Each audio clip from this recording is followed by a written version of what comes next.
Bonjour à tous. Je voudrais parler d'un sujet que j'ai abordé donc sur mes réseaux, notamment manger du porc.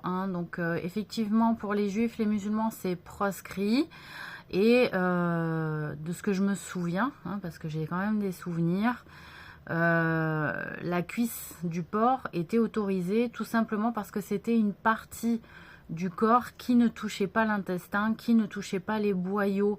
Comme le porc mange tout, c'est-à-dire les déchets, le caca et les cadavres, de fait, c'est une nourriture qui nous est vertement proscrit et normalement pour tout le monde.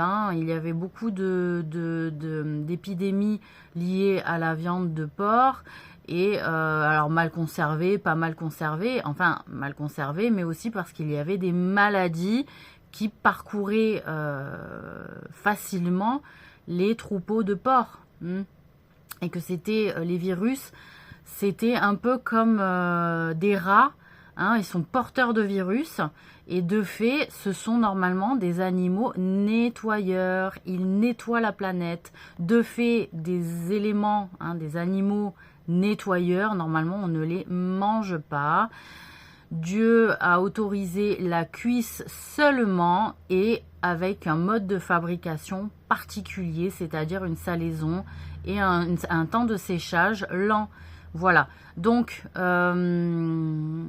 y a, on va dire, une tolérance sur la cuisse, mais sur le reste, non.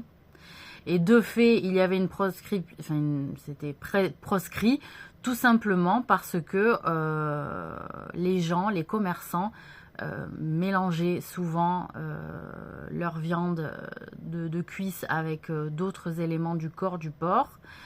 Voilà, donc je voulais quand même clarifier les choses. Quand j'ai dit que j'allais regarder la série The Chosen pour voir effectivement s'il y avait une prescription de Jésus qui indiquait qu'il y avait une ouverture à manger du porc de la part de Dieu, moi je suis sceptique sur cet élément-là et je pense que c'est un élément romain, païen qui s'est immiscé en fait dans la pratique de la religion monothéiste.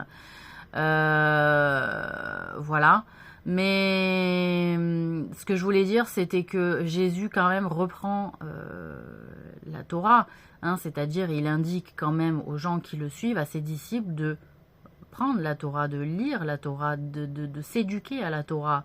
Donc il n'y a pas non plus une remise en question de la loi, de ce qui était dit dans la Torah. C'était une lecture, une interprétation animée par un mystère supplémentaire à l'interprétation des faits réels du quotidien supplémentaires. En réalité, c'était des précisions aussi sur ce qui se faisait de bien et sur ce qui se faisait aussi de moins bien de la part même des rabbins, de ceux qui étaient des gens de science, comme on le voit aussi dans la série, le Sanhédrin. Voilà, donc le conseil des sages juifs. Donc,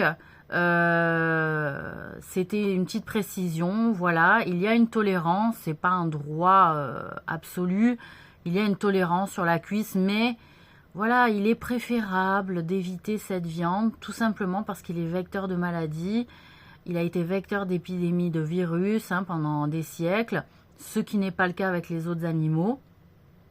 De fait, voilà, ce qui serait bien aussi de bon ton, c'est pas de forcer les gens à manger du porc ou à expliquer que c'est idiot de pas manger de porc parce qu'aujourd'hui on est dans un environnement moderne et que de fait on ne risque plus rien. C'est faux, on le voit, il y a quand même des risques de contamination même dans notre secteur industriel alimentaire. Donc de fait, on laisse les gens faire comme ils veulent et on respecte. Voilà. Ça suffit de dire c'est rien le porc et ça fait rien le porc.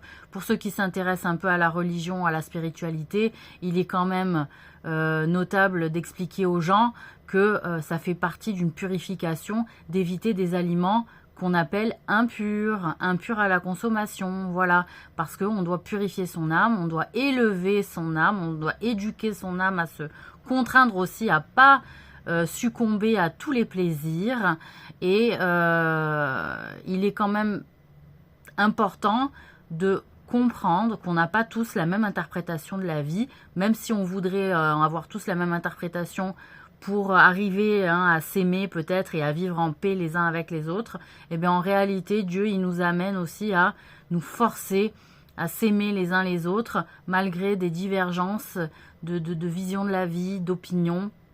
Et c'est ça aussi la grandeur d'esprit, c'est de vivre en paix avec des personnes qui n'ont pas la même vision que nous. Voilà, et c'est là où on fait partie vraiment des humains dignes de ce nom. Voilà. Donc je voulais quand même préciser ça et de ne pas inquiéter les communautés juives et musulmanes de dire oui, elles donnent l'autorisation à manger du porc. Non, je dis il y a une tolérance sur la cuisse, voilà, et salé, donc jambon cru ou sec, basta, voilà. Le saucisson à éviter parce que c'est des viandes mélangées, donc on ne sait pas ce qu'ils mettent de la longe, ils mettent du dos, ça va pas forcément, voilà.